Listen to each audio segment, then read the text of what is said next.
Hello again, everybody. This is Mr. Everything. I'm coming at you with another Star Citizen live stream. Now, this time we're talking about live after midnight. Yep, that's right.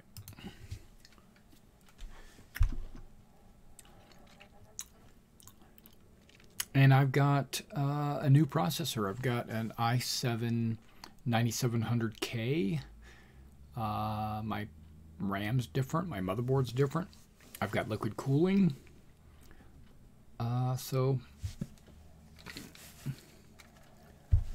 let's see what we got going on.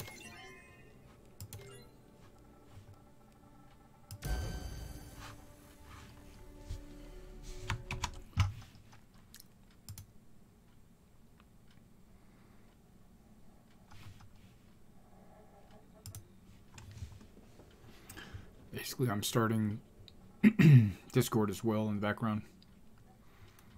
Bear with it. I'm also starting my G Hub.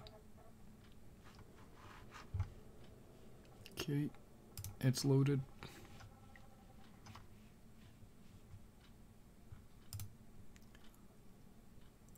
Waking up, I see. Waiting for Discord to load.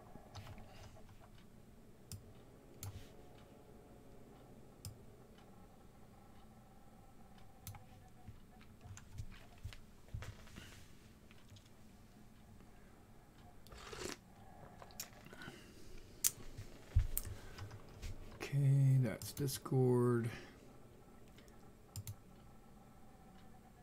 Jumped into the stream. There we go.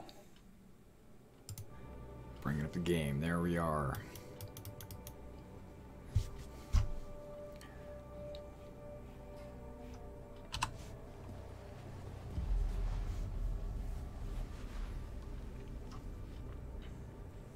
Yeah, I flew a little bit earlier just to test out the server and the streaming and the recording and all that. And it looks like I'm getting 60 frames right now. I'm getting 61, 58, 60 frames.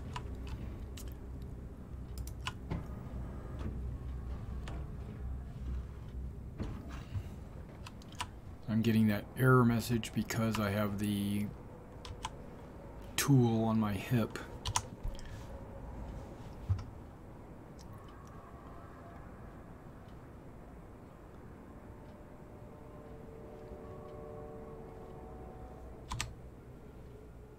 Right there, the multi-tool. Look at the details on that.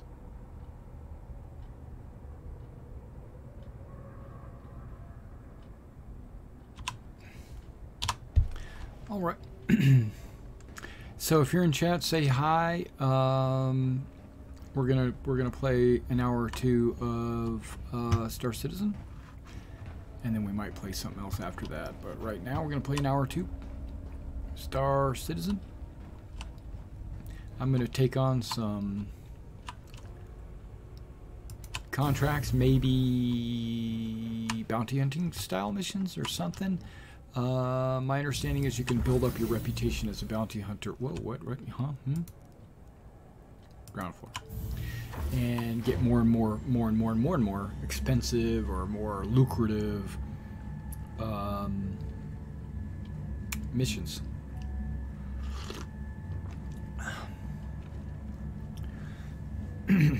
I noticed that some of my settings in OBS changed when I changed processors and motherboards. Don't know why that would change, but they were.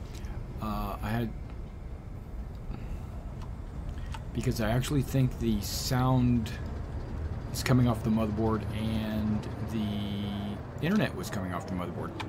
So both of those settings seem to be a little bit off. But that's all right. We're playing. I'm enjoying. Now, right down here, I start to get about 35 FPS. 38. I'm at 38.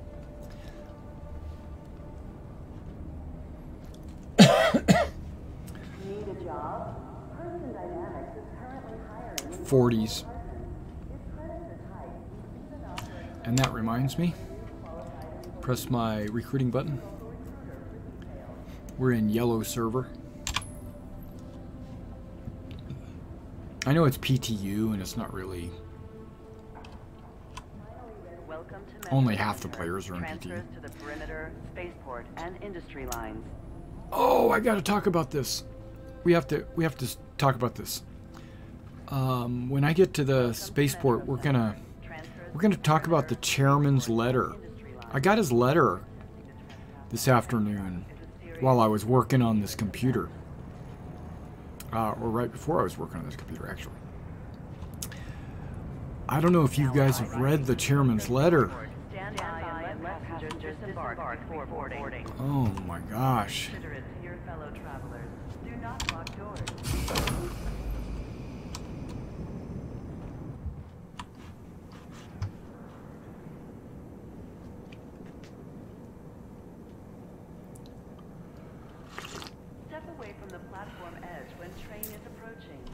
So when we get to the spaceport, I'll park it somewhere and we'll talk. Or I guess I could, I don't know, it's hard for me to multitask. Because I want to bring the letter up about how it all ties into the Squadron 42 roadmap, right? And advertising for Squadron 42. So, yeah. When I read it, I was like, what is going on here?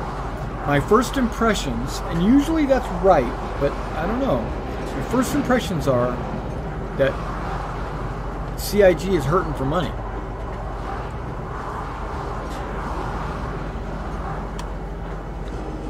That's not what he said. And that's kind of not what was implied. But I read between the lines.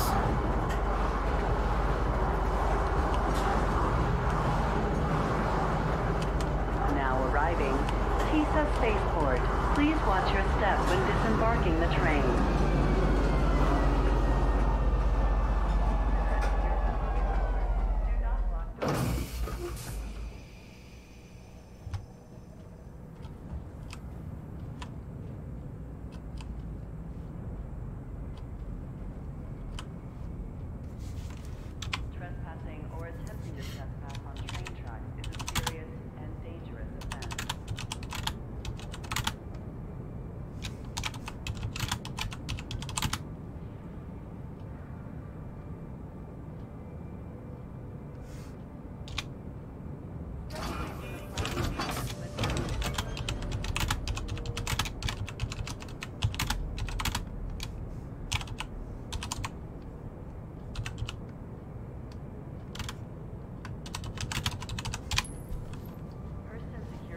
Alright, so there's a guy chatting with me about the UEE, and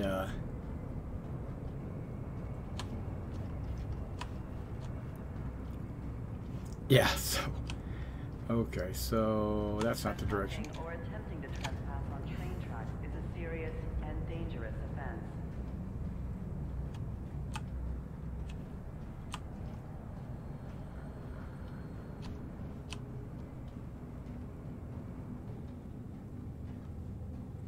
Be considerate to your fellow travelers.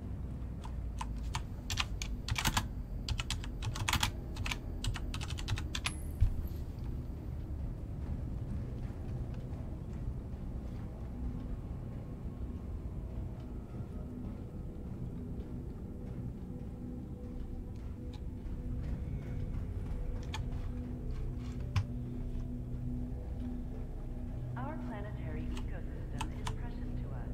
Declare any flora and fauna to customs agents.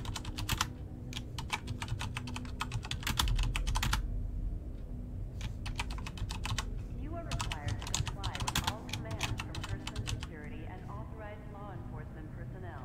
Keep persons safe.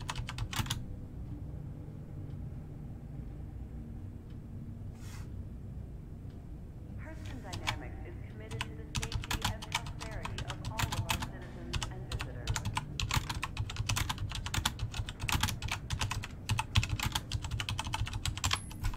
Person Dynamics is hiring. Consult local employment offices for job opportunities in a variety of fields.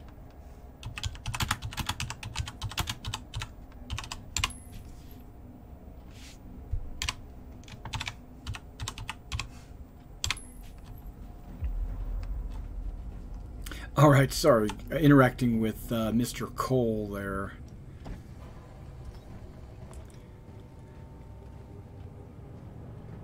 All right, let's take a look out the window here while I'll just have a little chat with you guys while we watch people fly in and stuff like that. Okay, so I'm just gonna leave it sitting there as a screenshot, but overall, I could pull the letter up, not gonna bother, but overall the letter says that word of mouth advertising for Squadron 42 is not going to be strong enough, and it shouldn't be. Really, any advertising, you can't rely on word of mouth. Word of mouth is pretty strong amongst the community, but what about people that are not in the community? Or what about people that aren't, what about people that don't know they want the game? You know, that's kind of stuff. So you're going to have to reach out and advertise, technically. Okay, so Chris says that all the money they've collected is, and what they've spent the money on, this is what's kind of, this is where it gets confusing to me. Not confusing, but mind-boggling to me. They put out a post saying that you can go to their new website and look up all the money, where all the money has gone from 2012 up to today, and how much they've earned, how much and what they spent it on, and where they stand financially. Okay, that's fine. Then they said that they don't have the money to advertise. That's not part of their budget. Advertising is not part of their budget. Or if it is, it's a super small portion. And they're now realizing that advertising needs to be a larger part of the budget, but they decided that they want to invest in the 500 employees that they have worldwide and the development of the game. So instead of asking you, the backer, or me, the backer, to pay additional funds for advertising, which you wouldn't make me pay additional funds. That's not, you can't do that to me. You can't, that's a bold statement. You can't say, we'll make you pay for it. I mean, yes, you can. Take a portion of just take a portion of the finances that you make every year and dedicate it to freaking advertising. Okay. I expected that when I started. I expected the company to have backer money that would help them create a game, and don't get me wrong, I'm sure that I'm not the normal, but I believe that a portion of that money you made should go towards advertising the game's presence in the world. Okay. Now, I'm going to be selfish here. I'm not really selfish, but if I was a selfish person, I might say something like, I don't care if you advertise. Right? Okay, let's not go down that road. Let me continue on with what was stated in this thing. So, the first thing was they've realized they need to do advertising.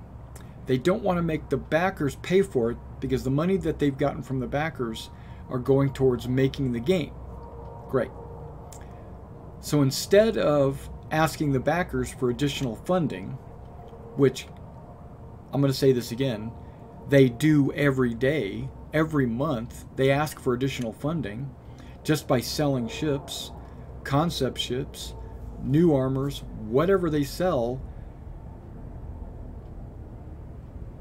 Subconsciously or in the background, they are asking us for additional funding. I mean, don't say you're not asking us for additional funding, because you are. Okay. So what they decided to do was to seek outside financial power to help them with advertising. Okay. When I say outside power, I mean someone not related to the project, a company or a firm or a individual that has nothing to do with the project that is willing to spend money on advertising for, of course, a portion of the proceeds.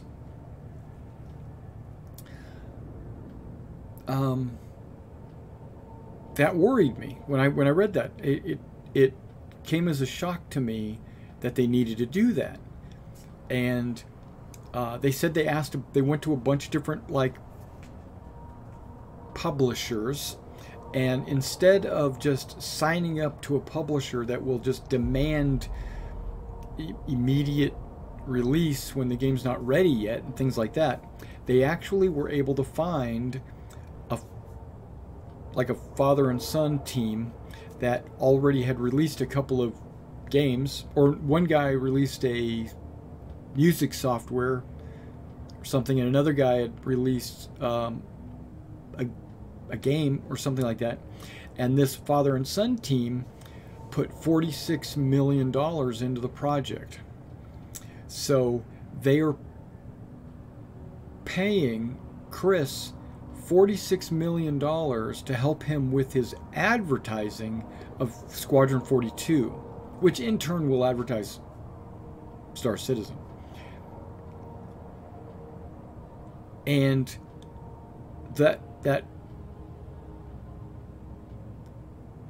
father and son team is, somebody's pushing on me because I can see myself moving. Are you guys touching me? Okay, so they want in return 10% of the profits. So they're anticipating, I would assume, that they're anticipating Chris making $460 million from the release of Squadron 42. That's a good thing, right? Because if he gets 90% of that, minus whatever. Well, they're asking for only 10%. So whatever 460 minus 46 is, so we'll just say 400 million.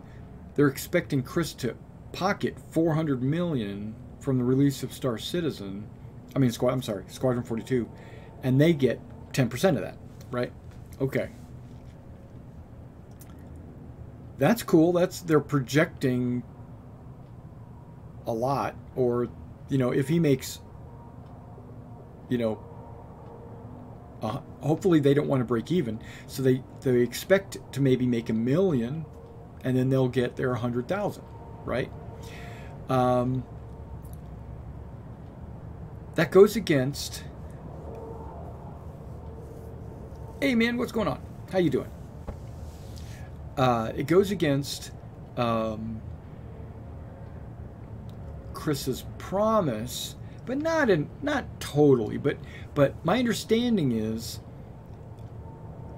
it's not his promise. Let's say it's his vision, because initially they were trying to find investors to help finance Star Citizen. They said they only needed 23 million. And then when they got to 5 million, they would seek out people and let them, help them back the game or whatever. But when he saw the interest in the game, and it was going up and up and up and up, he decided, hey, we don't need to seek out additional funding because we got this on our own.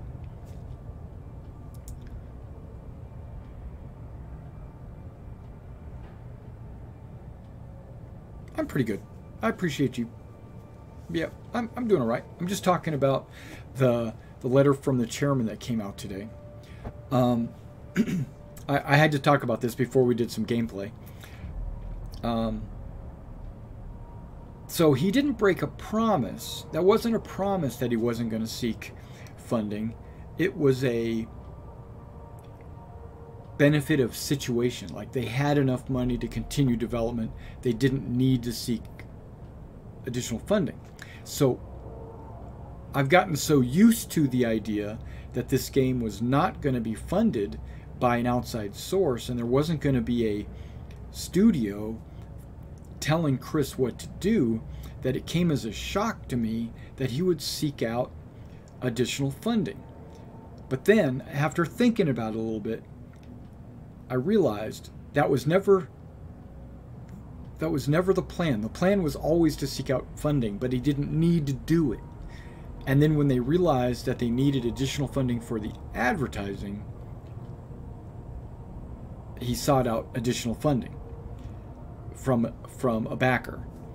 And by only giving that backer, father and son team, by only giving them 10% of the proceeds, that kind of tells me that maybe they have 10% ownership in the company, right? But that gives Chris and Sandy 90% ownership. And he said they still are the decision makers. They're still the CEOs. They still run the company. This other guys are basically just, here's the money for advertising, and we'll take 10% of whatever you make. I don't know. I don't know what do you guys think about that? I thought that was kind of a shock. Okay, and then the second part of the the second part of the letter stated that Squadron 42's roadmap was going to get released today, which it was. I've already taken a look at it. It's kind of vague, but that's fine. It's vague because they don't want to tell you the story, and I get that. But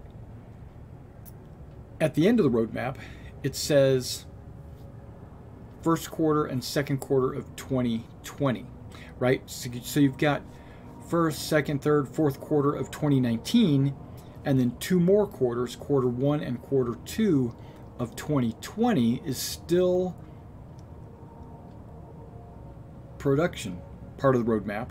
And then starting in June-ish, depending on if anything gets pushed back, which it will, but in June, they're supposed to start their beta testing of Squadron 42. I'm sure that the beta testing is going to go on for a few months, maybe a month, I don't know. It's not going to be one of those 3-day beta tests. That's not going to be. So after about a month or two, end of the year 2020, Squadron 42. right? That's going to get released. Because you know there's going to be a pushback, 1 or 2, and then there's going to be a bunch of bugs that we're trying to work on and fix. So, end of 2020. I thought it was going to be the end of 2019 because that's what it says on IMDb, and every actor that's in Squadron 42 on their little page, it says Squadron 42 2019, but in fact 2020. Alright guys, so I just wanted to lead you off with that little news that I got. It's kind of interesting, but also kind of disconcerting, so I was a little worried there, but thinking about it, not really. I mean, once Squadron 42 is finished, right, and it's released, and let's say it makes the 500 million or a billion or whatever it makes, all of that's gravy. So if he has to give 10% of that to another guy to help him with advertising to make it that 500 million, that's okay. Then the 450 million is all his. So it's like, that's going to fund Squadron 42 Part 2. And it's going to fund more systems and more ships and more everything. So, and actually keeping the servers open and stuff like that. Alright, so let's go ahead and pick a mission and let's get our ass in this game and let's play. And I don't know how to pronounce your name. I would have said your name on stream, but it's in Cyrillic. And I would butcher it. I would say it's something wrong, and I don't read that, so sorry, can't help it. Alright, let's get up to... I have a crime stat rating. And you know how I got it? Bumping the hangar door a couple of nights ago. And it haven't wiped yet. That's alright. I'll live with it. Okay, I'm going to do some of these... Thief located. Got a break today after a client of ours... That's selling. That's too far away. I ain't going nowhere over there. No selling, no money, nothing. I ain't going over there.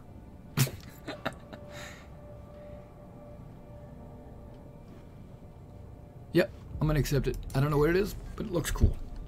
Talks about Aberdeen Proving Grounds. And I might guess, whoa, come on, dude. Let's get a ship. I'm gonna take my Comet.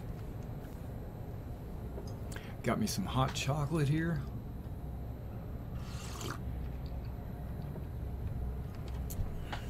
Going to Hangar 5. I've got my weapon. I've got my armor.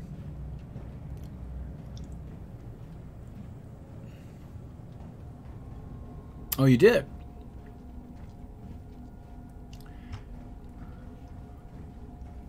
Which, like, what'd you get? Which, did you sign up for Star Citizen? Like, which package did you get?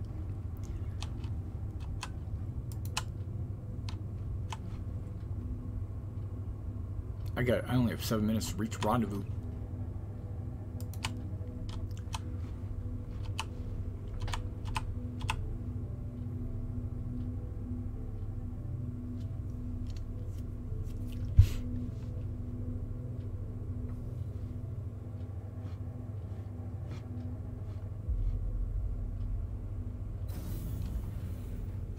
I want to call you Aaron Rohan, but I'm probably, or Johan. I'm probably butchering that, so because I can't read Cyrillic. Irahin,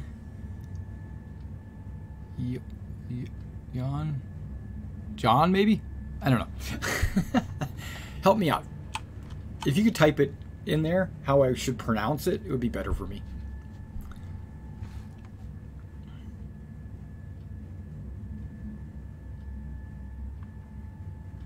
Okay, I got 6. Something about the hangars, though, they toned the volumes down, finally, because they were super loud before. I'm going to run, I'm going to, like, get super stressed on the vitals there. That's okay, because all I'm going to do is sit in my ship. That's missing a wing.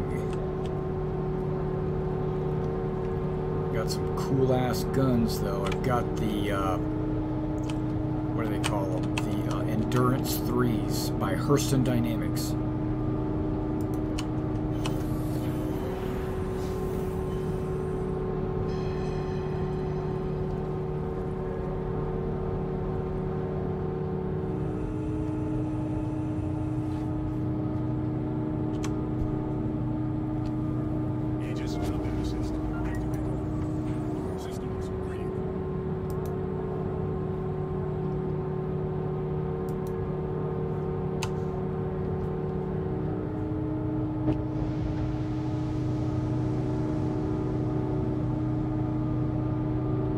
Oh man, I need a repair.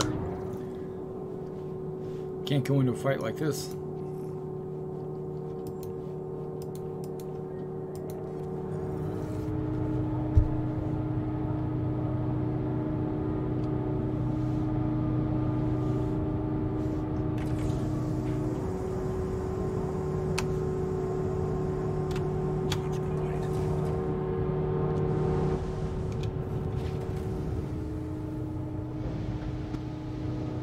Hurston Dynamics thanks you.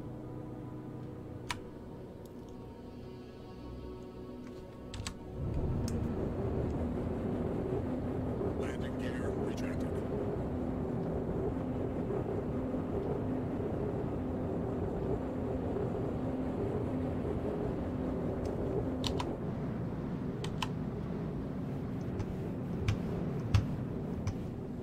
I'm going straight up like a rocket ship.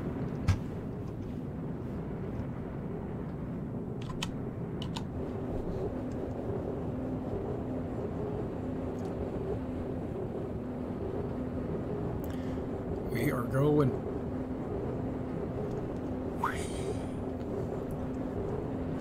Pow! Straight to the moon! Oh, okay.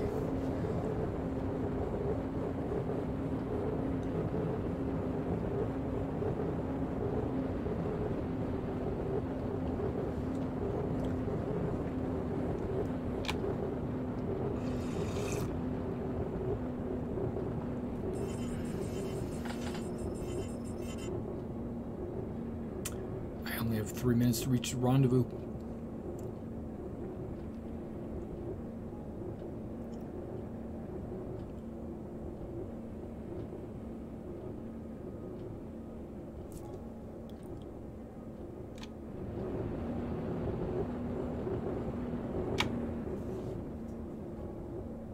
Yeah, let's go max speed. I think it's 12:35, something like that. Yep, here it is.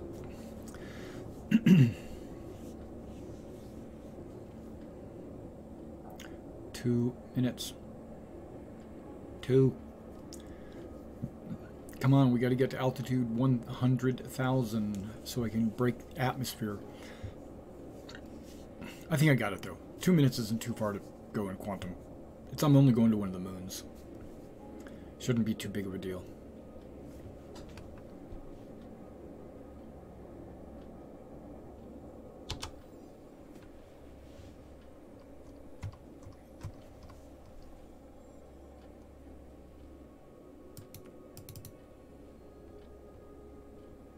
Rendezvous beacon, set route. That looks good. And let's go.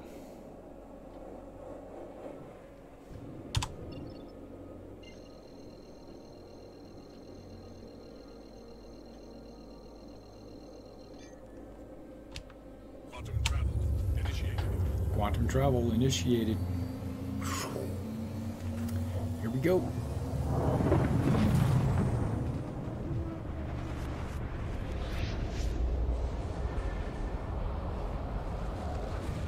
Yeah, tomorrow night I think I'm going to take some time and actually sit down with the Squadron 42 roadmap and we'll go through it line by line. Quantum travel. Whoa, dude. Where's my second jump? There you are. Still got a minute. I can make it. Quantum travel I hope. initiated. Hope I can make it. Here we go. I'm excited. Let's do this. Oh, wow. What the hell is this? Quantum travel complete. Who am I supposed to be taking out?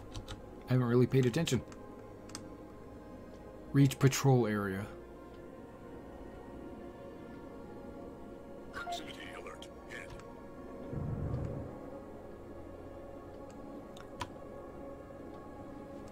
Okay, maybe I'm just looking for bad guys.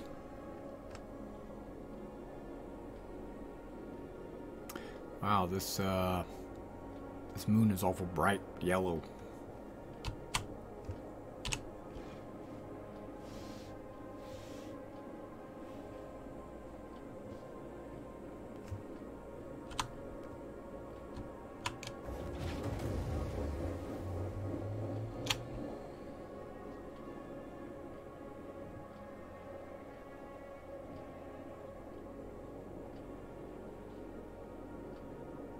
Wait, is this in the atmosphere?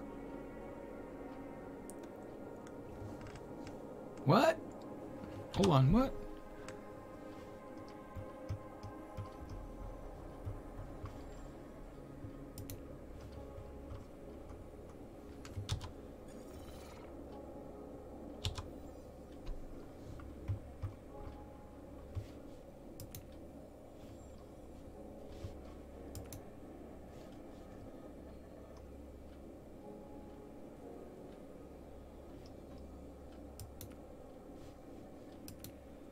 That's the other side of the planet. Or moon, or whatever this thing is.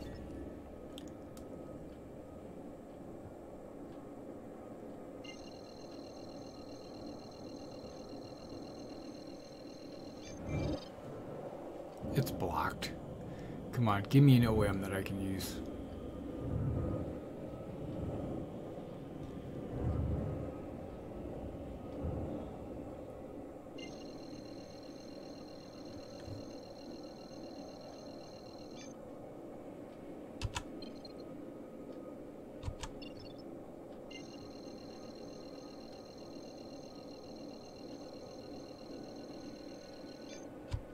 Quantum travel initiated.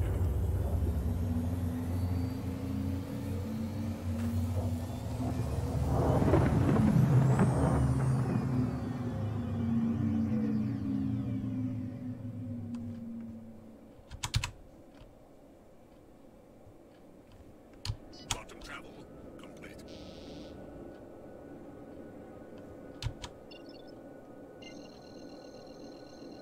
Patrol beacon is obstructed. There we go. Let's do that. Quantum travel initiated.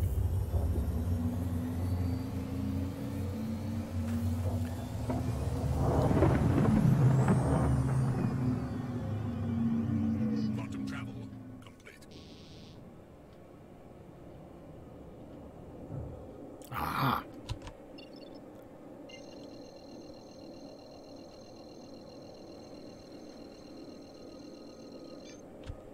Quantum travel initiated. Here we go. I'm making it.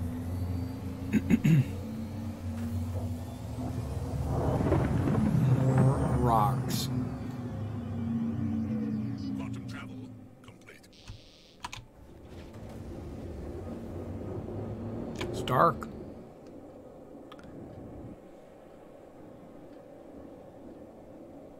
This looks like a Tessa mission. If you remember Tessa. Remember those days?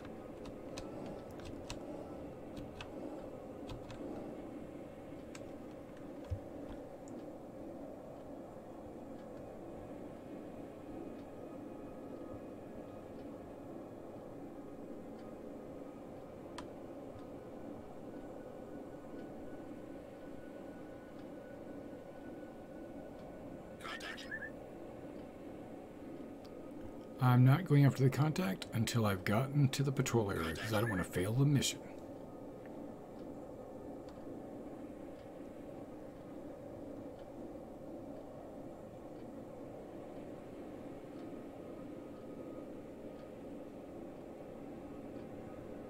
I am in the patrol area. Obviously, I just ran through the waypoint.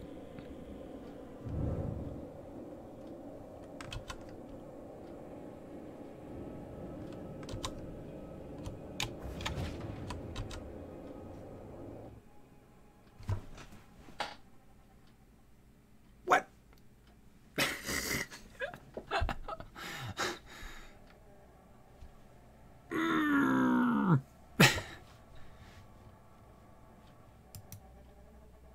That usually happens when there's a patch.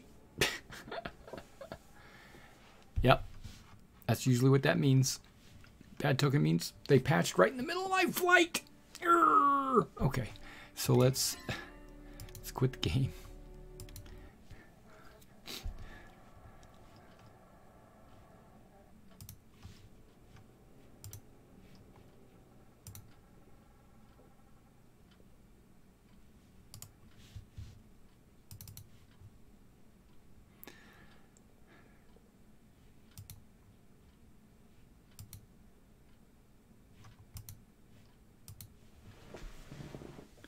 Usually just clicking the launcher a few times would just make it look, but I'll go ahead and hit settings and hit the verify.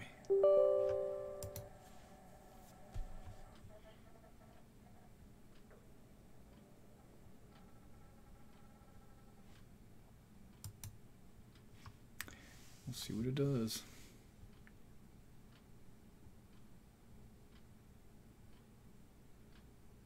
Trying to launch it again.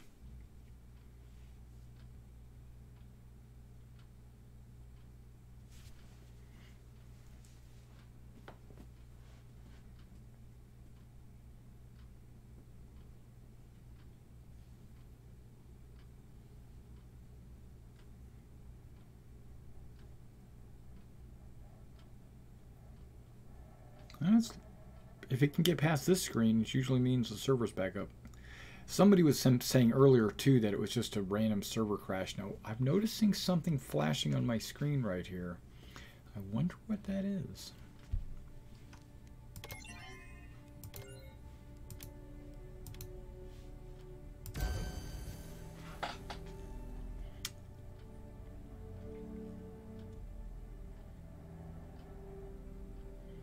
I'm also thinking about getting a 4K webcam. Just for 1080p at 60 frames, because right now this webcam's filming at 1080p, but it's only filming it at 30 frames. I'm running the game at 60 frames, and I'm running the whole show at 60 frames, but this is only in 30 frames. But that can wait. I just upgraded the freaking computer.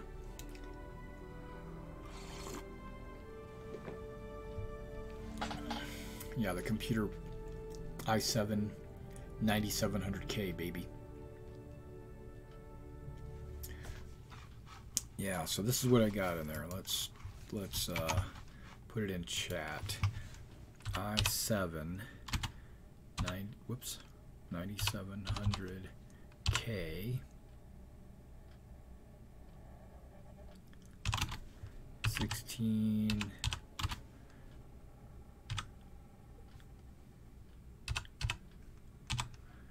gigahertz H100i Pro liquid cooling. That's the main thing. And I got a Aoros, something like that.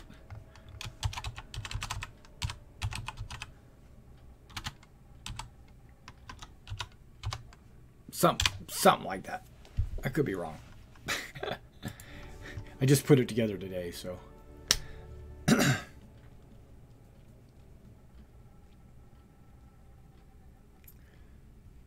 started doing some overclocking. Didn't get very far with it.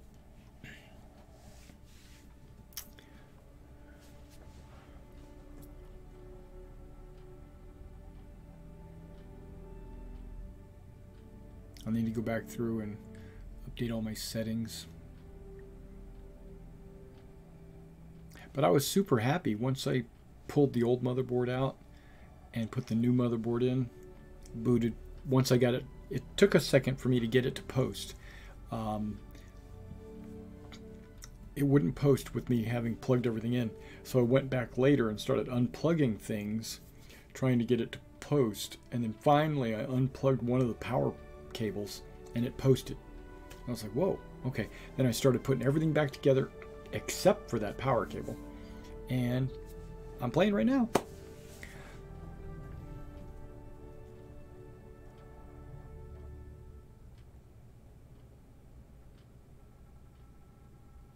Oh yeah, I didn't say what my GTX was, did I? I can put that on there. GTX 1070.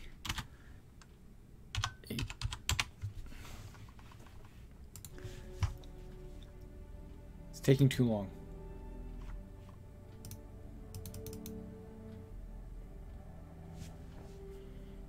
Okay, now you notice that up there it double posts. It's because it goes to Twitch and to YouTube. Because as you can see over here, I got a Twitch and a YouTube. And that's what I'm streaming. I do have a few others, like a Hitbox and a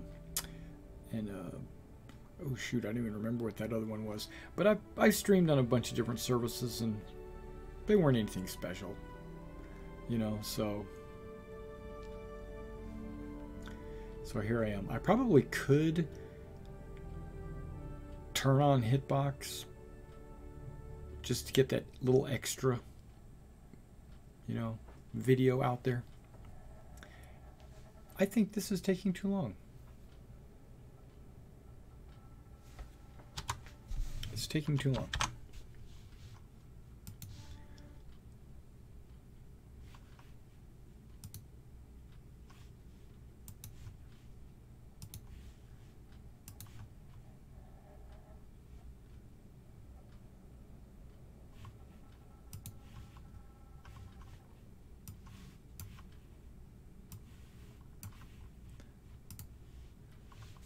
So we're going to do it again.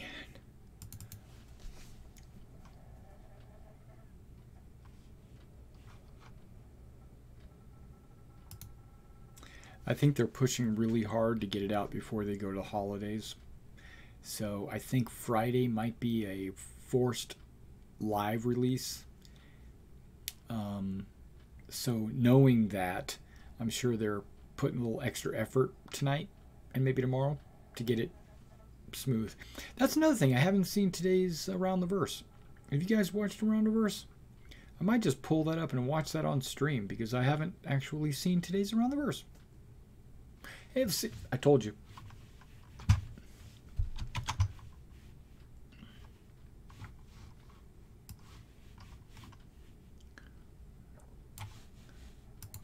Loaded no problem this time.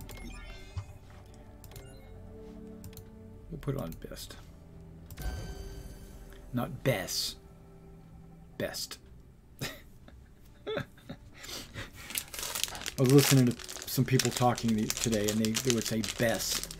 Hey man, that's the best I've ever heard. You're missing a T.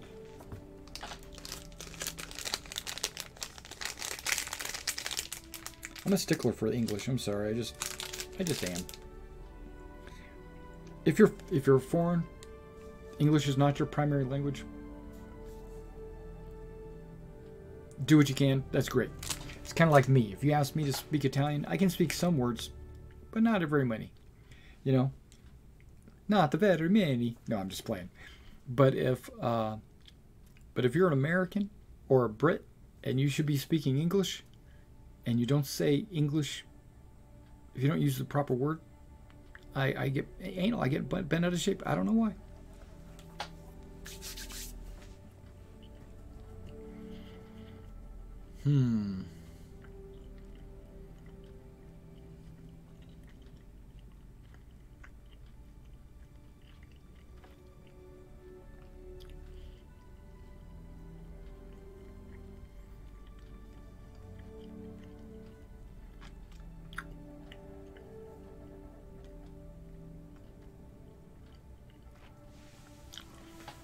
If it doesn't load in 2 minutes.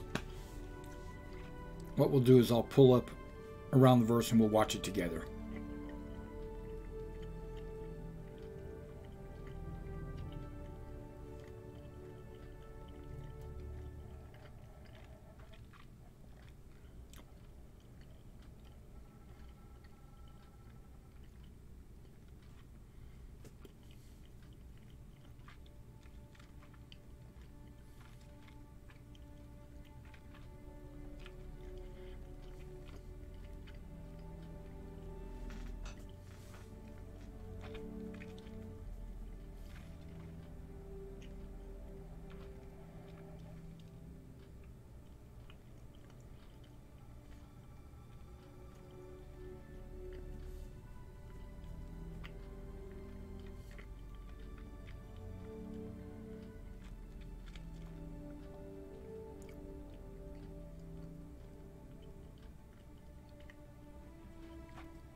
Okay, it's taking too long. So, Around the Verse. If you've already watched it, I'm sorry.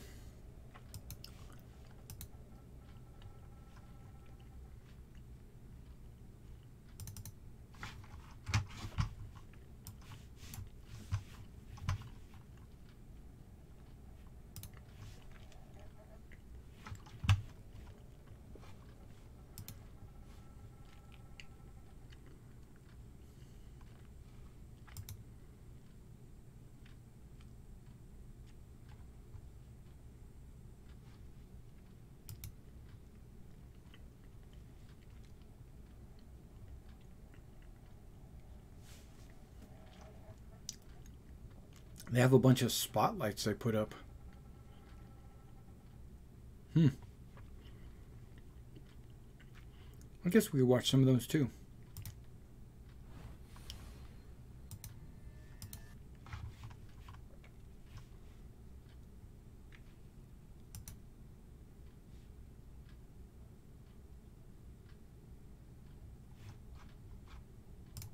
Hello and happy holidays and welcome to another episode of Around the Verse. I'm Sandy Gardner.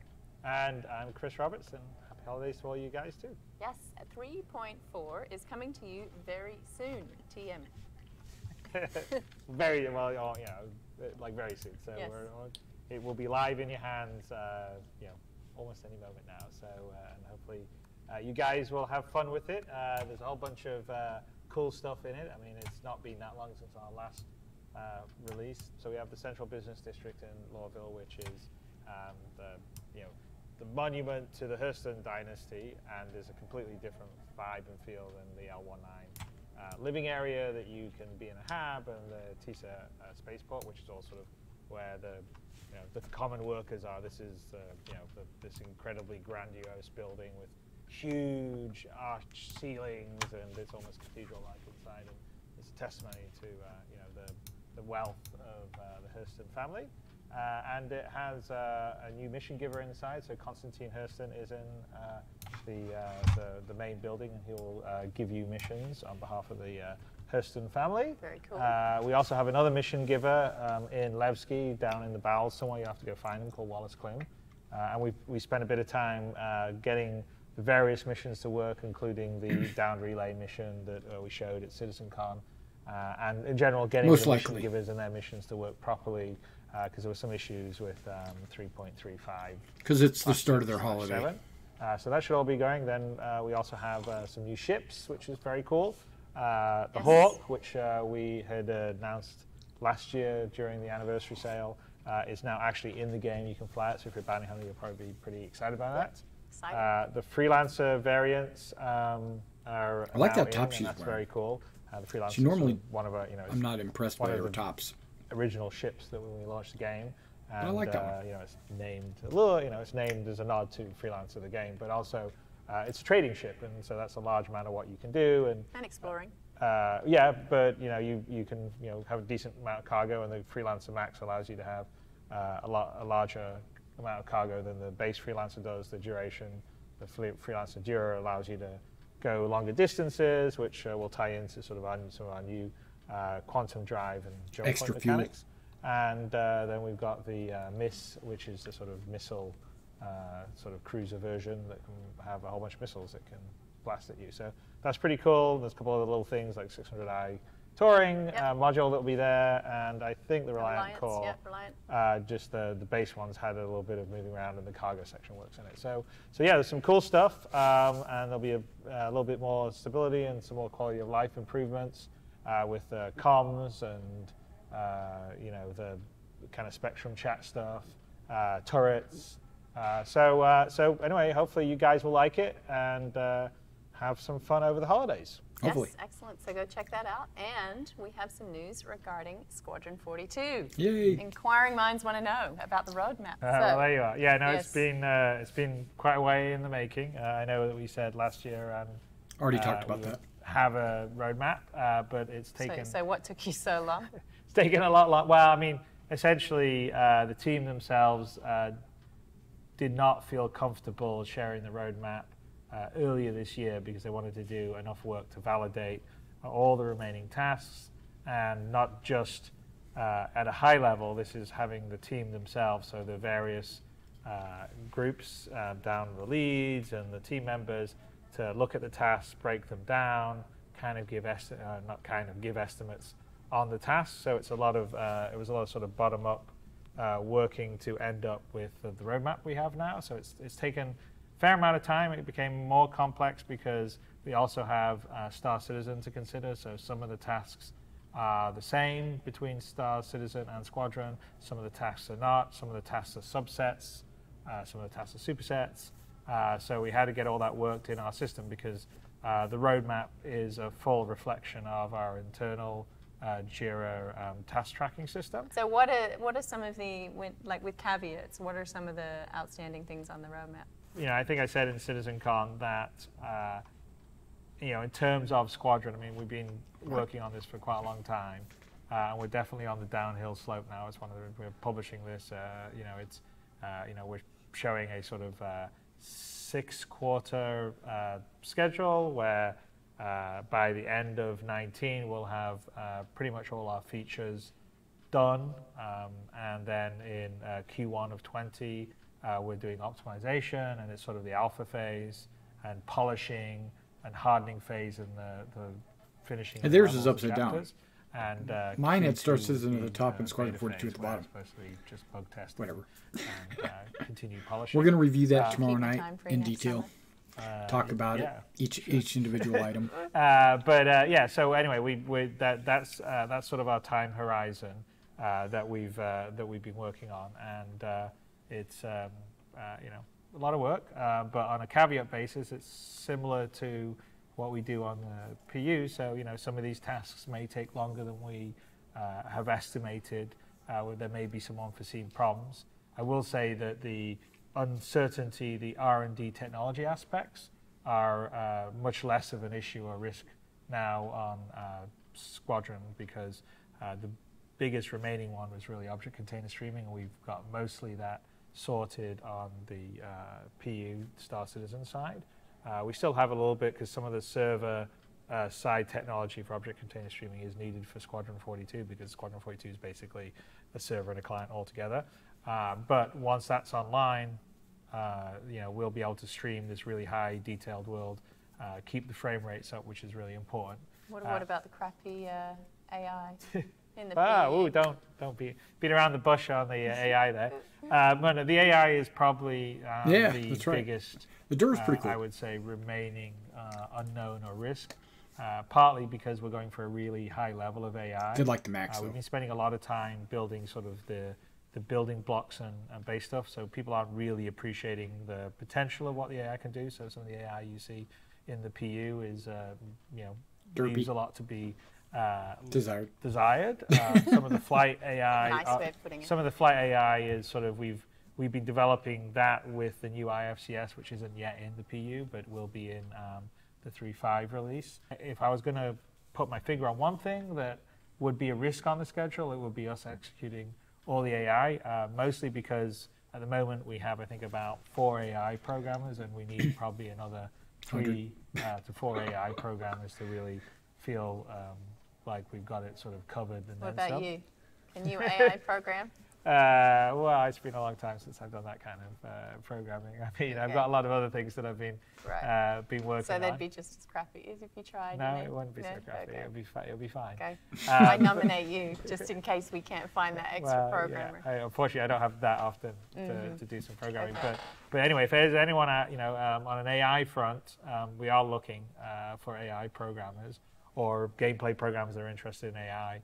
And we're looking to repurpose some of our internal engineers into the AI side, because that's what we see as the big risk on Squadron. That's plan B. Yeah, so that would essentially be the risk, and then the other risk would just be the amount of time it takes to sort of get all the content in and polish it up. Does that mean I need like a couple of Mega Titans or something to make this run smoothly?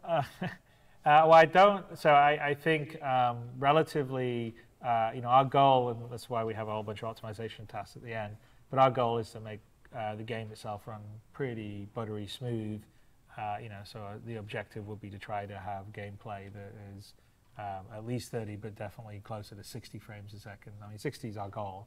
And I think we have a good shot at doing that, because in a single player game like Squadron, you don't have all the issues of multiplayer that we have in the PU, and as people have been seeing, we've been getting really nice frame rates in the PU, and that's with 50 other players, and the issues you have with networking and the processing that you have up on the server. So I think we've got a very we will have the performance of the game in Squadron will be a really nice, smooth, fluid experience, and that is definitely our goal. I'm going to hold you to that. I will hold you to that. So I'm besides, sure there's a few other people that will be doing that too. Yeah. So going through the roadmap with a fine-tooth comb, are you sure you've removed all the spoilers, because the fans will find them? Well, some of them. I mean, it's always a delicate balance to share the stuff we're working on and then not share things that will give away the story. So, for instance, on the chapters, we don't have chapter descriptions because it would definitely give the story away.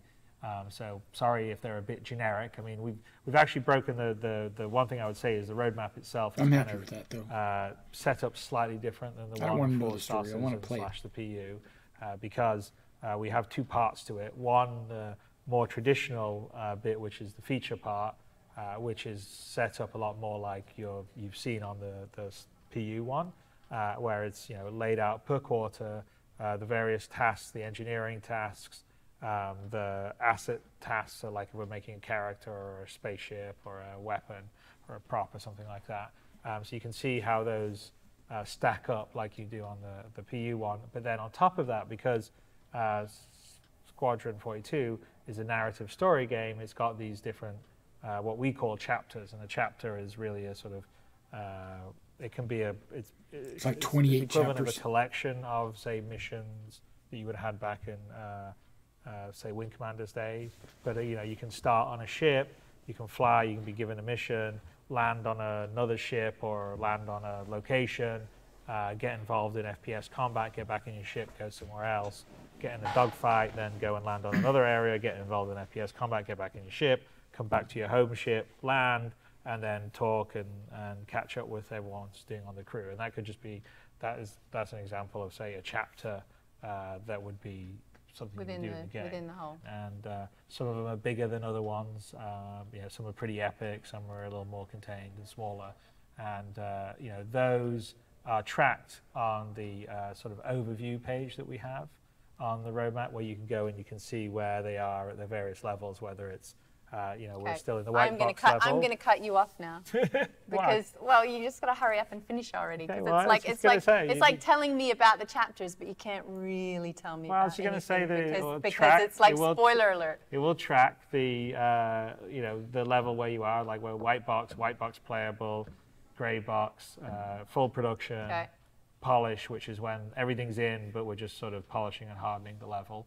And so you'll be able to track where those are, and a combination of getting to the end there, where we're in the polish phase, and getting the features done is when the game is basically in beta. Great. So how often are you going to update that so I can, so I don't have to hit F5 Well, we're gonna for 18 months? We'll update it sort of with the same regularity that we do with the Star Citizen PU1. So we scrape our Jira database, I think every week, and then it will get updated. So I know there's some things on the Squadron roadmap, things like swimming, for example, that people are looking forward to in the PU, but it's actually not on the PU roadmap. So what's the deal with that? Okay, so in finalizing everything we need to get done for Squadron, there's a lot of various, say, actor features or ship features that we needed to say, okay, this has got to happen. So things like vaulting, mantling, sliding, swimming, they're all things that we say, okay, yes, we'll have an aspect that you could use some of this in Squadron, so it has to be working. So we had to make sure that most of this stuff was already on the backlog, but we hadn't sort of fully broken it down or scoped it fully that people felt comfortable making it, putting a stake in the ground and showing it in the PU roadmap. But we had to do that for Squadron, so now that we've done the work for Squadron, they'll reflect across into the PU roadmap. That means so we're going to be able to swim! See in the Squadron roadmap will Eventually. also now reflect across into the PU roadmap because obviously things that you do with your character or things you do with spaceships, a lot of it is consistent across both games. So the work that we did for Squadron really sort of will help give even more detailed definitions to the PU roadmap. Excellent. So thank you for being grilled. Yes, I enjoy being grilled. Yes, I'm sure the I community show up every enjoyed week it. just to be grilled. Yes. There you go. Okay, in other news, if you haven't already, go check out our newly relaunched corporate website. Yeah, looking quite slick. Yes, cloudimperiumgames.com. And we have quite a few job postings there. So like As mentioned in the Squadron 42, Yes. there's a few people out there that have the talent and would like to be helping us bring Squadron 42 to completion and Star Citizen, then yes, please give us I don't know if you give us a shout a call. or email or whatever it will be. That's an English term, a shout. But yeah, no, it's we've put the site together to have a better corporate site and a good place for recruiting and letting people know about the various studios and also be a place that we can put various corporate announcements on. Yes, and we've grown. If you look at our studio pictures, we have grown. So it is an exciting time to work at Cloud Imperium Games. And there's also some other exciting news. Speaking of corporate news. Yes, speaking of corporate news, there's exciting news. What is the $46 million. exciting news, Chris? What is the exciting news? Well, we sent out a letter to all you guys, and it's on our corporate website. But we've taken on an investment that I think is going to really secure our independence. So we've, I think you guys have known. I've said from the beginning of the campaign that all the money that we've been bringing in on crowdfunding is going towards Star Citizen, it's going towards Squadron 42, it's going towards development, Yep. and we've been upholding that side of the bargain, and that is something I feel really strongly about. But of course, as an ongoing business, we have some other needs, like, for instance, Marketing. well, Squadron 42, we're now sort of on the downhill ramp. We're 18 months away, looking like, from when we have to be ready to release it. And as you tell me all the time, you Yes. have to start. We start, do. Start We have to start. Start doing it. Start the preparation and planning and booking and all the rest of the stuff for the marketing long Yes, before. I you're have releasing. actually had this plan for a very long time, and it has shifted and shifted and shifted. And finally, I feel like we might have an actual plan that I can execute. There you go. And then the other aspect is being able to do that properly, being able to fund it without having to go to someone. There's a lot of other people in the crowdfunding world anyway that have raised the money, made the game, and then partnered with someone like a publisher to release the game in a wider format. But we don't want to do that. We've always, I value the independence. We've been able to have the independence because of all you guys, and we really appreciate it. And so for us, it was really important to be able to control our own destiny. And this is really going to enable us to do that and also have all the money that comes in on the sort of game front, the crowdfunding, go to the development without having. I never wanted to take any of that money and spend it on, ads that we would buy in places. So this, for me, is the best of both worlds. It gets sort of great independence. We have security, war chest. We can do various things as well as build the best damn space sim out there. So there you go. Happy about it. It's yes. All right. Well, that is a lot of news, a lot to download. Go check out the roadmap, the website, read your letter. We even have some financials. Yes. That's another big too. thing, but we're not going to put it in this show. You guys can go there. Yeah, go check that out. Lots of information today. Yes, lots of info.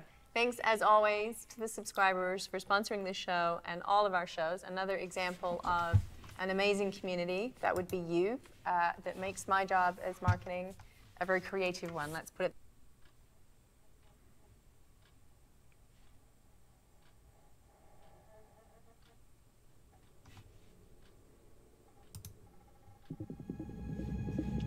I haven't seen these, so I'm just curious what these are about. I had not heard of Star Citizen 10% before of I the started profits. looking at this position. I'm one of The agreement is those 10%. horrific monsters who hadn't played any of Chris's previous games, who wasn't aware of the crowdfunding thing. My understanding is they get $46 million I got for sucked 10% in of so the profits. quickly.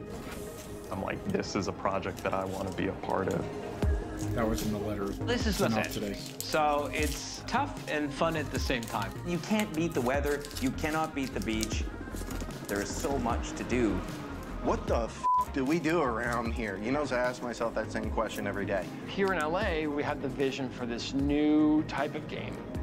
This is a much more central place to be in terms of the engineering and the actual design and the content creation. Everything from solar systems down to potential. That's for them to make break even. That's the kind of project it is. Since Chris Roberts is based in the studio, you get to work with the creator and the visionary directly.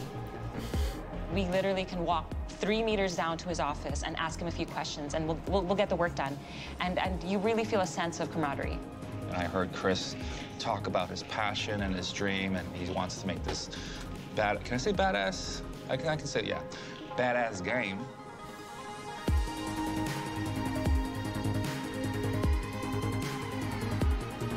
People come here for the challenge itself. To be able to say, hey, I contributed to that. I was able to help build that code, or create those awesome characters that are based on award-winning actors. People like Mark Hamill and Gary Oldman have read things I've written I still can't get over. When we look at our team and we look at who we want to join our team and we want to look at who would add value to the games that we're working on, it's really important that they have that sense of ownership and pride and excitement by the universe that's being built. So even as we get bigger and we get more people, it's really important that you feel like you're a really important piece of that larger pie. Like we can't do this without you. It's every single piece of that makes Star Citizen what it is and makes Cloud Imperium Games what it is. Right. They anticipate sales being at least 460 million. That tells me, oh, no, that ain't happening.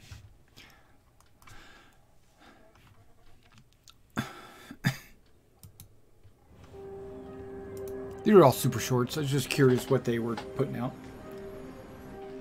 When we started here in Frankfurt and started building up the team, we had a map of kind of how we could assist, right? This project is huge, it's ambitious, it's never been done really to this scale and the level of detail and the size. So we needed people that were passionate about what they did, regardless of what discipline it was. And we started just really kind of putting ourselves out there saying, hey, we're here in Frankfurt, who wants to join? Frankfurt's a cool place, and it really is an international city. Here in DE, it's not like we only have German employees. I mean, there's definitely this cliche that we all have a German accent. In this office alone, I believe we have 18 or 19 different nationalities. People from all over Europe. We do have people from, I don't know, Italy, from the Netherlands, and also people from the US and the UK. We have the engine team that's located here. We have a large environment art team here. We have our global design team of both system designers and level designers. AI is driven out of here as well. We try to be a bit more precise, I guess, than others, but I think that's just a cliche. There was always the joke about our generation that we're too old to explore Earth and too young to explore space. And Star Citizen basically gives you the option to explore endless space. Going out into the unknown without a defined plan can be frustrating and intimidating. But it kind of balances out when you see goals being achieved, when you see the team actually coming in and going like, look what we just built. Frankfurt is a nice compromise between basically skyscraper land and a big city, but it still has these small town elements. So if you go a bit to the east, it feels like you're in a village immediately in like 20 minutes. Within a few hours, I'm in Paris. I'm in the Netherlands. I'm in Italy. Cliché, but yes, public transportation is not bad here. We have a lot of very talented people here in Frankfurt, and having all those highly specialized people achieve a goal like that together is just very rewarding.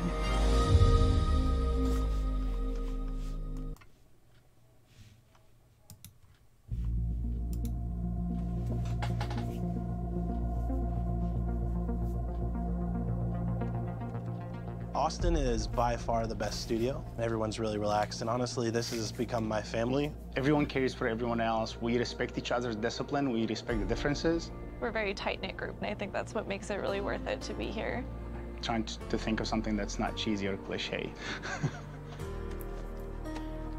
The first thing you notice when you come into the studio, we've definitely got that Keep Austin Weird vibe going. Lights are low. Those kind of change depending on people's moods. For instance, the QA team may have it on yellow if they're testing a build. Sometimes some of the engineers don't like specific colors. My least favorite is I think probably yellow. It starts to look like a super buffet. We just change it when they're out at lunch. You can come to Austin. There's really smart people doing really cool stuff. And then, you know, in the evening, you can go have a margarita down by the river and, you know, watch the bats come out and do whatever, you know.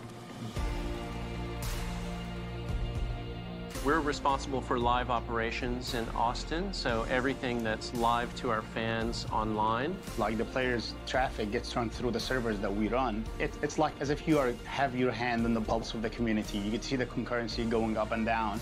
People changing their habits, playing the game, getting excited about it.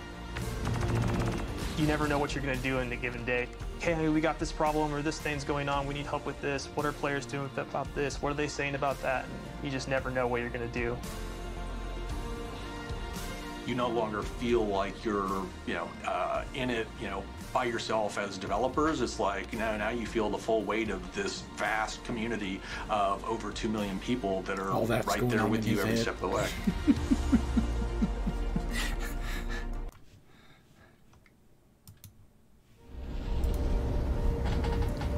Normally, when you're creating a game, you're going to have someone with a spreadsheet somewhere, someone like me, saying, this is how much money we can spend on this game. This is how long you've got to make it. So this is what you're going to make. And there's a little box here of the game that you're allowed to make. The community then came back and said, no, we want so much more than this. The scale of that is what's unique and exciting about working at CIG. Manchester has so much culture, specifically music. There's so much going on there. It's got such a wealth of history there. There's everything you want. You've got countryside on your doorstep. You're really well connected with the airports, greenery, good schools. What else? What makes the Wilmslow studio the most interesting, the most unique? You've got almost all disciplines here, so whether you want to get inspired by audio or animation, the environment, you've got the lighting, you've got the actors. Tech art, animation, UI, VFX, audio. PCAP, the location building. I came from QA, now I'm in the level design team. Creating character rigs, creating skeletons and stuff inside all the meshes. Making dressing assets you see in games. I test any new content from the props and environment teams. We have well over half of the development staff in the organisation. We're having to come up with creating audio for this expanding universe. We were responsible for everything that goes out to the community. 20,000 lines worth of data at least. And now, if you look at it, it's hundreds of very talented developers. Everyone has this creative passion. Everyone's here because they want to make this game. Everyone wants to see this vision achieved. We believe wholeheartedly in letting people express their creativity. It's a kind of doors open company because we're doors open to the world.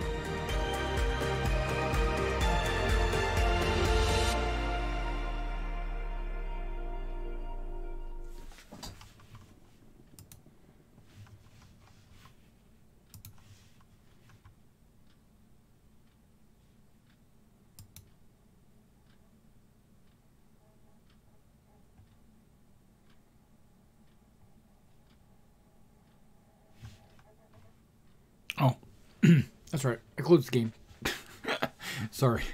All right. So let's go ahead and take a short break. I'm going to take about a 5-minute break, and then we'll be right back. All right, guys. So is there something I can do to say that?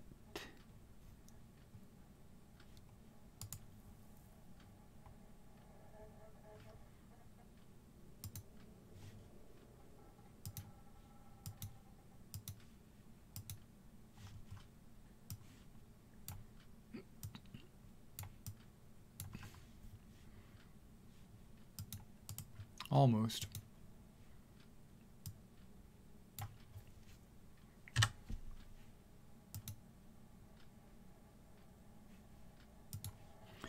Yep, that looks good. We'll be right back, guys.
Alright guys, I am back. Let's go ahead and let's go ahead and load up the Star Citizen launcher again. Let's get this show on the road.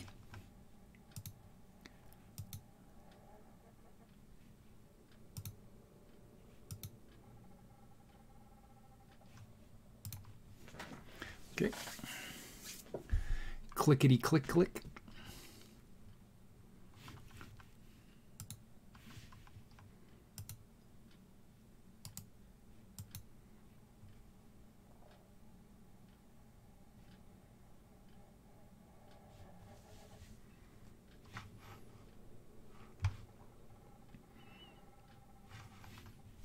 While that's loading, I'm going to do something Windows is asking me to do.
Okay, hang on guys. I got this pop-up from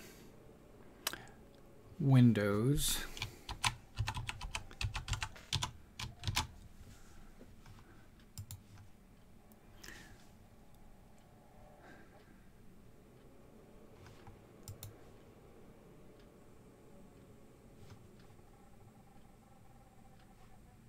Okay.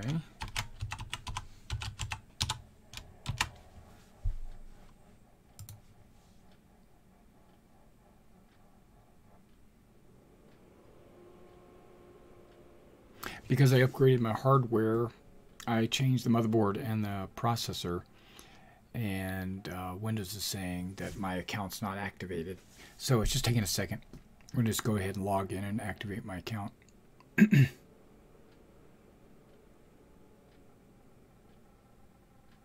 Says can't do it right now. Wait a few minutes and try again.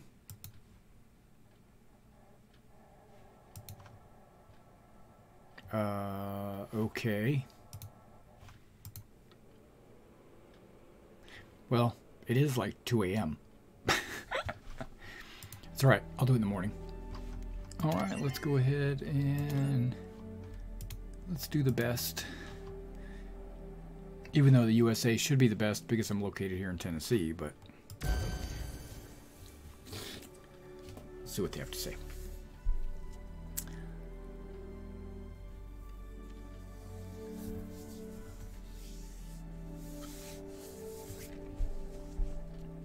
So, I was doing a bounty hunter mission. I flew all the way out there and I went on patrol. I guess I was doing security for Hurston because I was doing patrols around Aberdeen. And then all of a sudden, boop, disconnection. So we're going to try again. If that mission pops up. And it was timed too. That mission was timed. Okay, let's do this.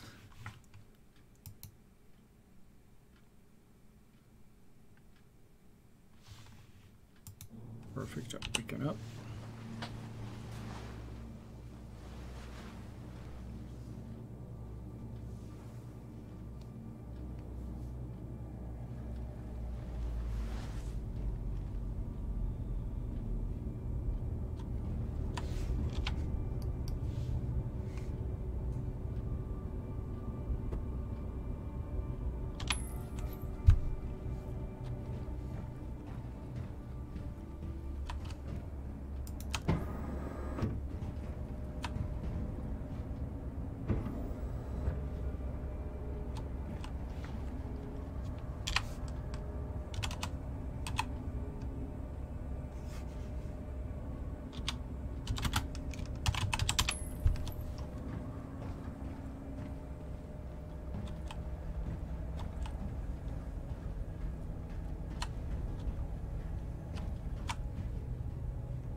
All right, here we go. We are taking the elevator down.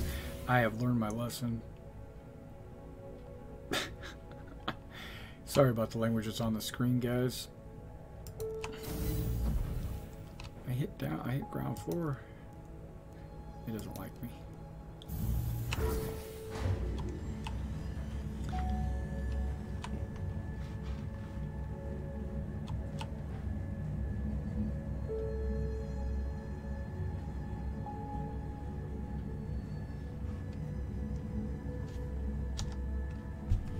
Just turn that off.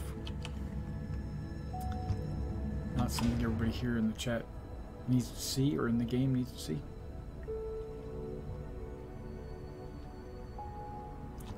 You gonna open the door for me there, guys?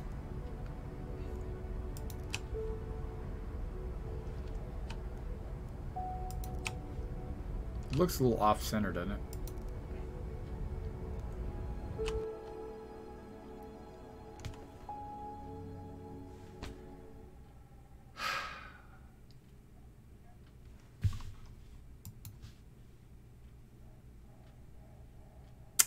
Okay, that's what I get for taking best.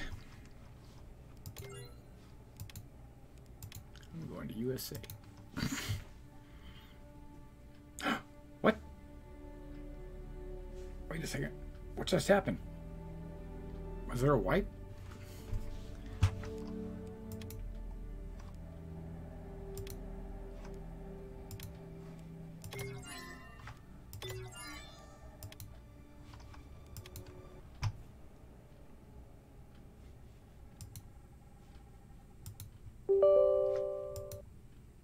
We're checking.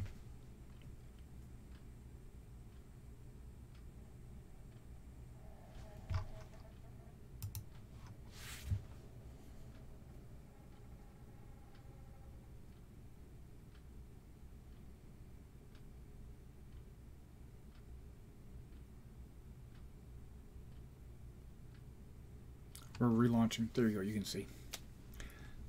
I wonder what just happened. Kick from the server, and then all of a sudden it went back to select your face.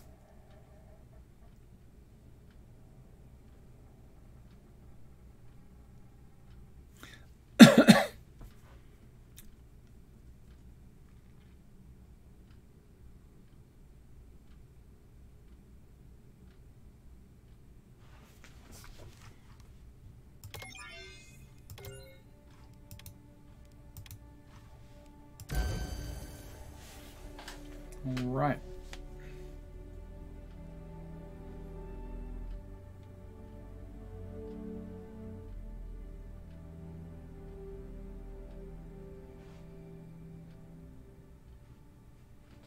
I'm getting pretty okay. I'm not getting good frames here, but I got pretty good frames in the game. And startup times. Yeah, if you guys want to talk about anything Star Citizen related, Squadron related, my Squadron related, put it in the chat. I'd be glad to have a conversation. 60 frames.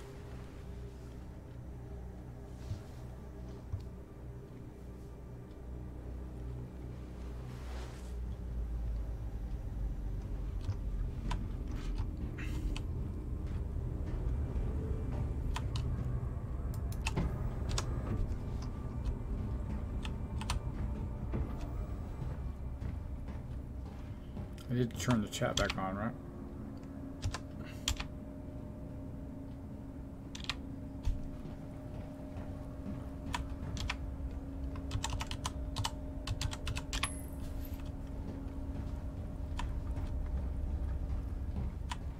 No, I'm playing PTU.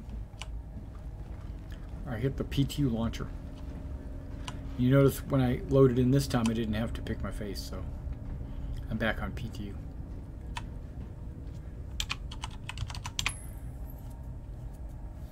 Yeah, so apparently Robert C is disconnecting. It says they're stress testing.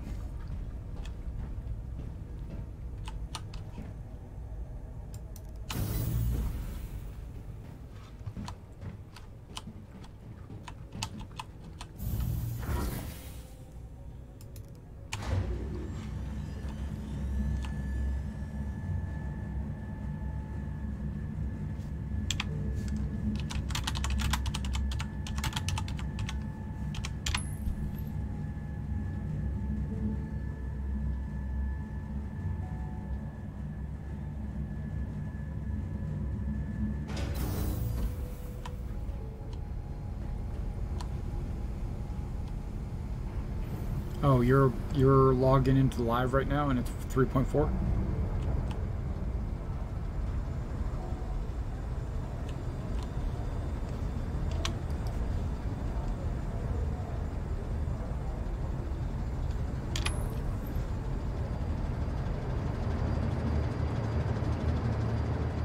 Is that what you're doing? Are you hitting live?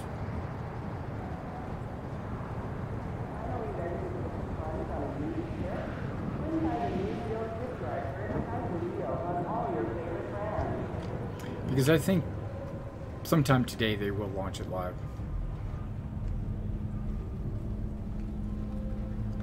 Why not consider calling Lorville home? Residences are available at all price points. See a habitation rep for details. But people are already in 337. It's not really any change.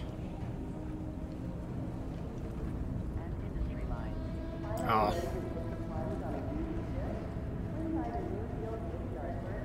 You can't trust no live streamers. Transfers to the perimeter, spaceport, I don't know what and they're industry doing. lines.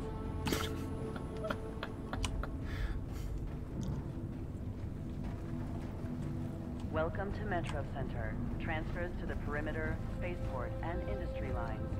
Person security reserved. So I see how it is, Lumavox. You're like two-timing on me, huh? Okay, I see how it is. Oh, goodness. He's deep in thought. Oh, my gosh. Okay. Trespassing or attempting to now arriving to the spaceport. Stand by and let passengers embark. Oh, you're on Twitch. Boarding. Well, I'm still in the PTU.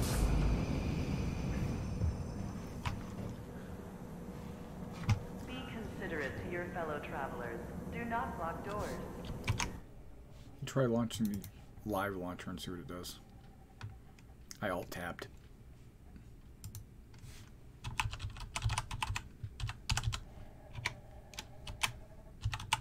Ooh, that's not my password.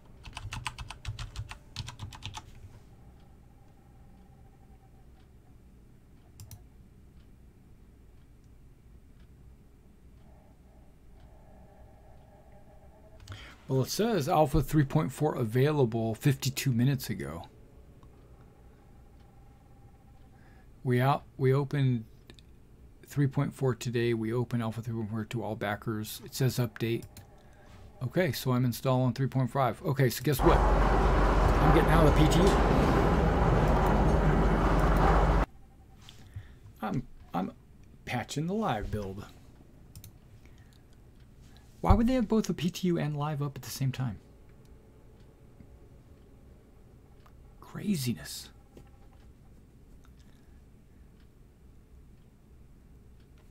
Yeah, good call though. It is updating. So what I'll do is...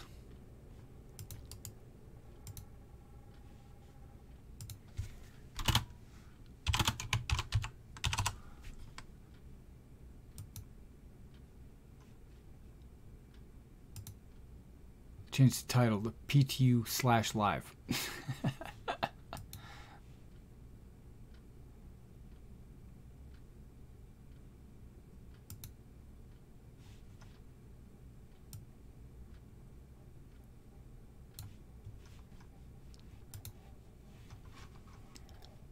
%.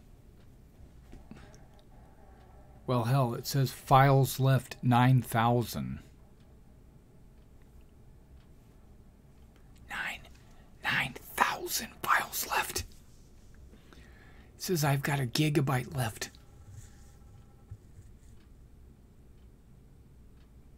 Oh, I know, right? Especially, one guy was saying he's trying to get from Hurston, trying to get to Hurston. He's probably in Olisar, and halfway through he keeps getting disconnected.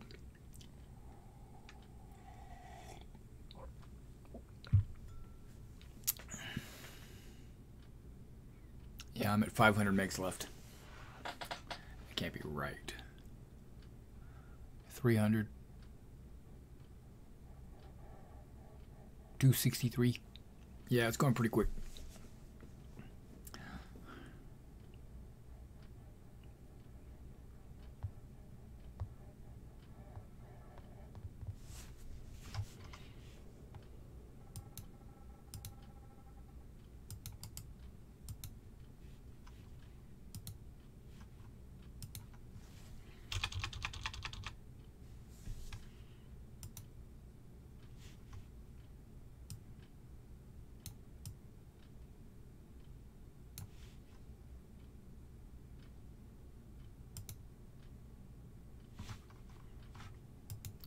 I'm launching. 3.4 live. Shouldn't be any different than what I was just doing on the PTU. Unless they made some patch.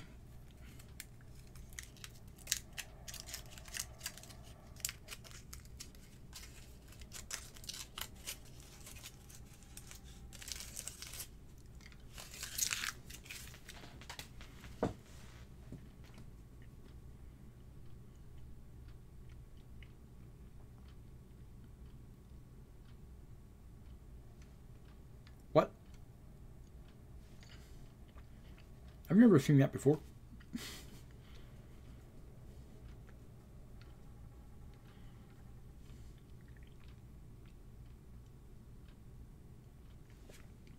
That was fast.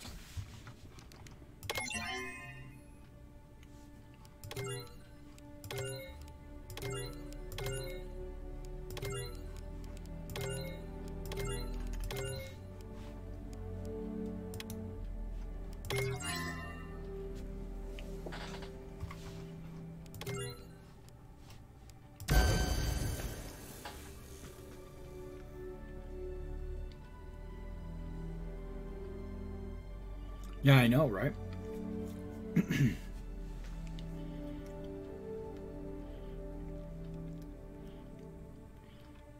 But they had to push it out because they're going on holiday.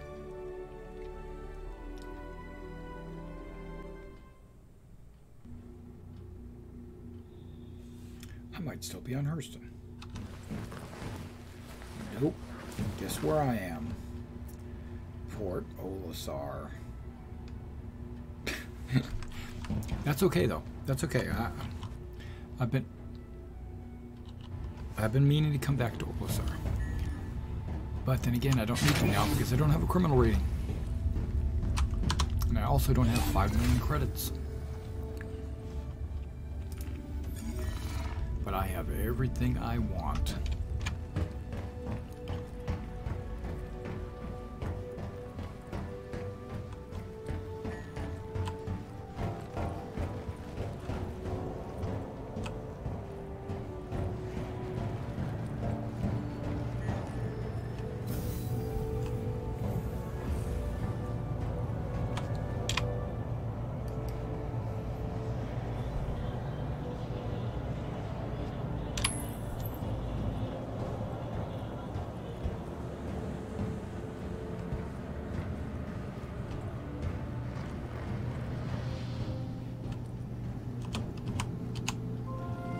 I touched the screen. No, I didn't. Now I did.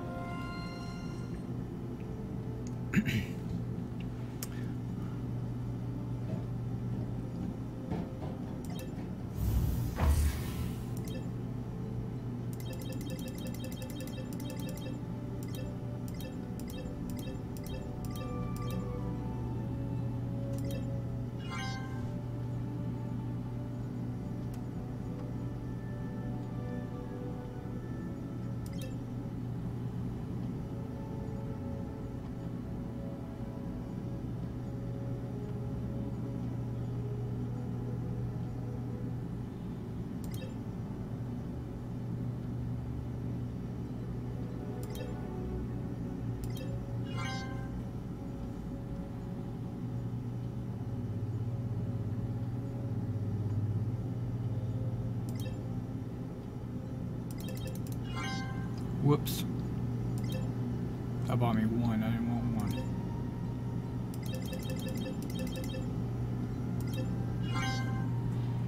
Stocking up, baby. Stocking up for the winter. Oh, I'm back. I can only buy one at a time, those, right?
That's not what I wanted to do.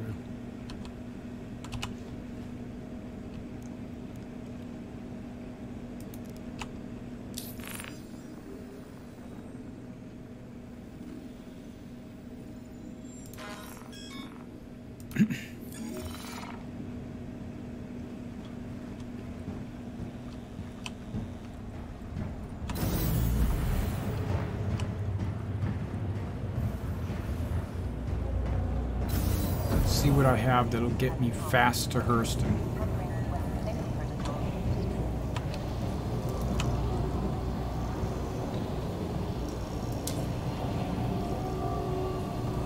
Your ship has been delivered to the following landing pad.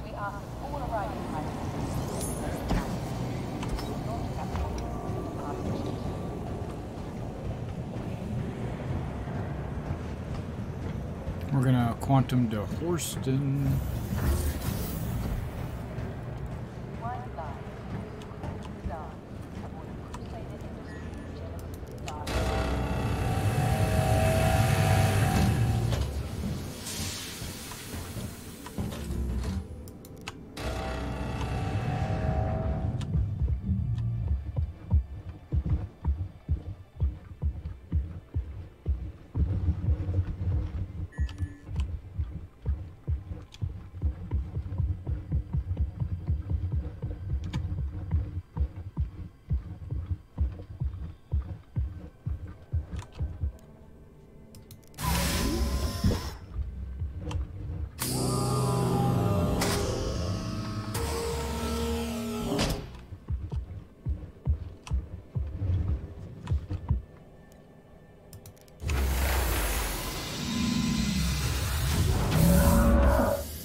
Yeah.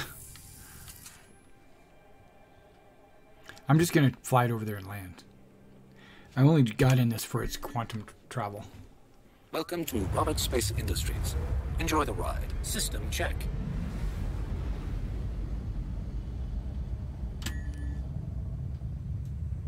Takeoff complete.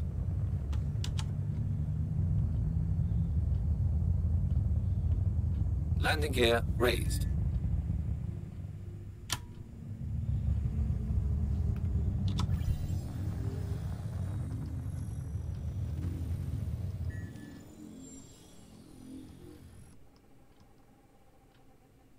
Uh-oh, okay. There was a freeze there for a second. There still is. Locked up.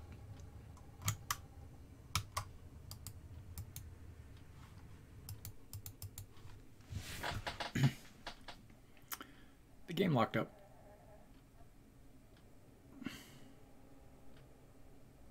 And crash.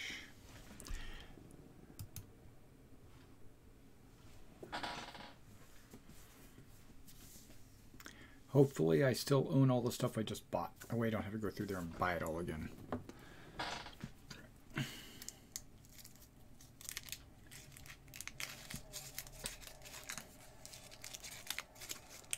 Hopefully my ship's not destroyed.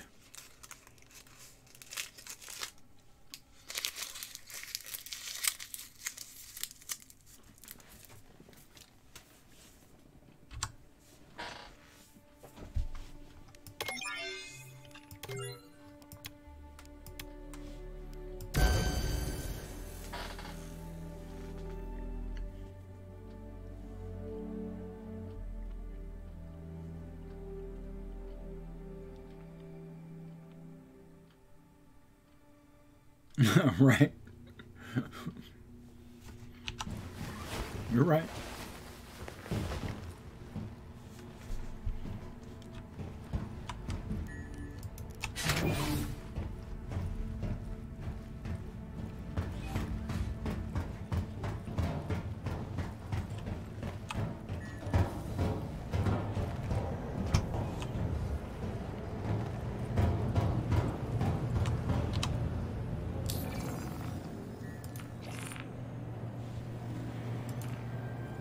Yay. Yeah.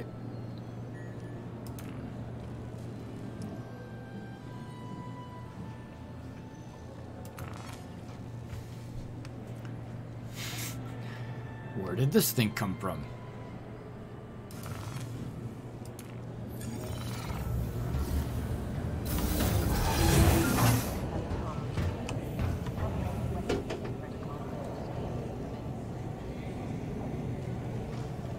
No, I think there's something wind or something in there.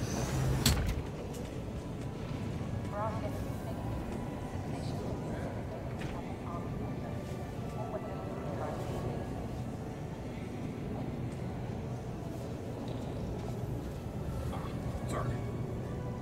It's our little Christmas bells.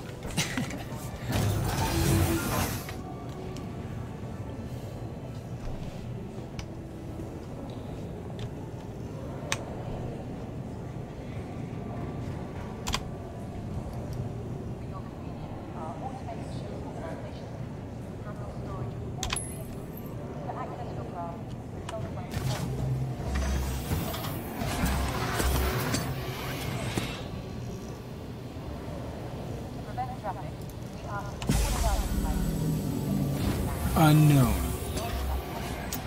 See, look at that. Some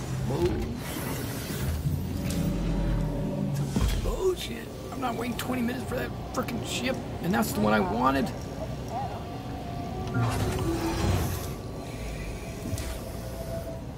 Because all these other ones will take forever to get there.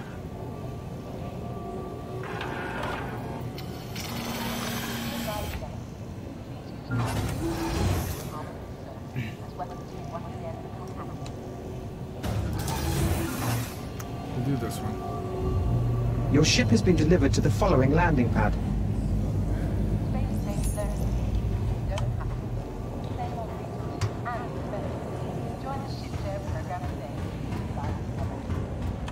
Oh, you mean that? Now, who would wear this in?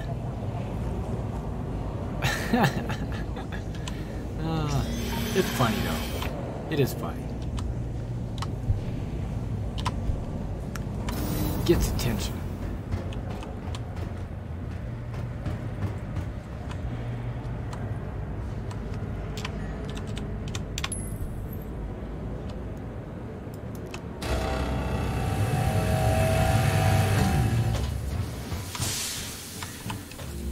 Hopefully it's airtight, or I'll be dead.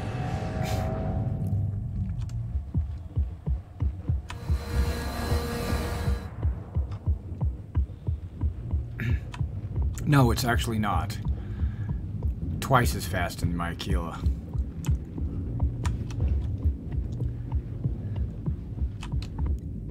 It takes me about 12 minutes to get there in a Cutlass, if I can even get the whole way, because your engine overheats.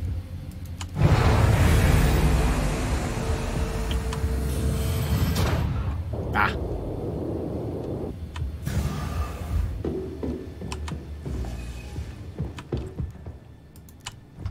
So now I'm gonna have to do some power management, or the ship won't make it the whole way.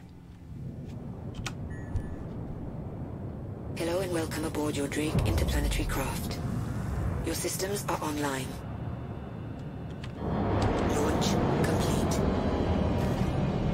Landing gear up.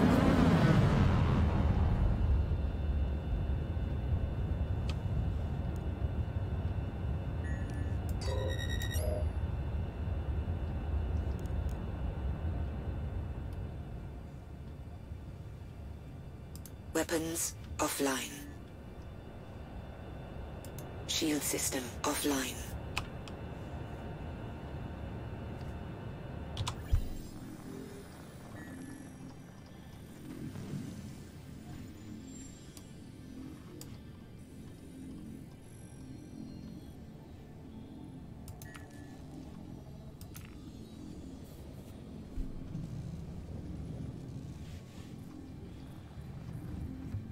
Yeah, that's what I'm doing tonight, actually.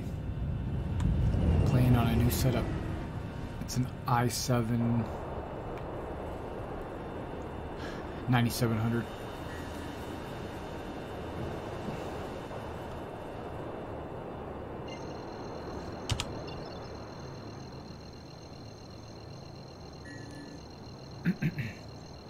Everybody's going to Hurston. Quantum drive is now on.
Yeah, you see how that says 60 rounds?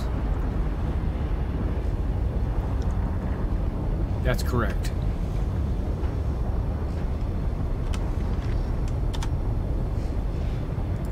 I haven't really messed with any of the settings here. Let's see what we got. 1080, high, blurs off.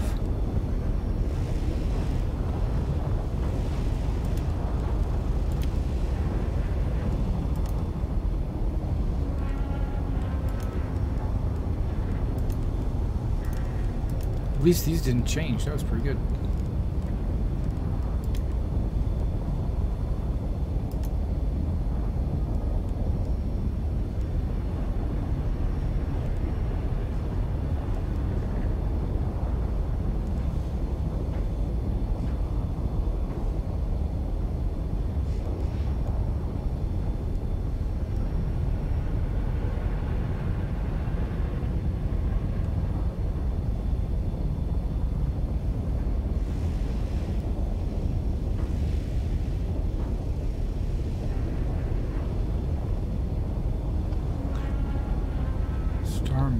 Zoom speed, that's new.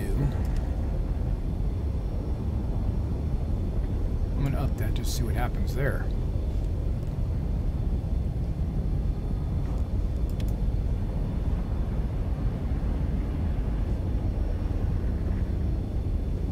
Yeah, I'm at 61 frames actually.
Sun's too bright.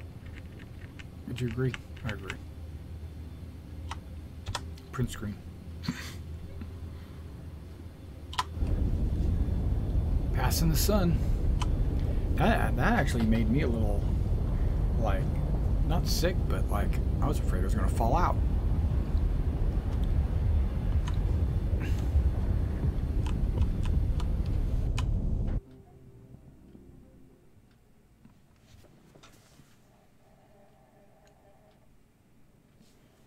That's it.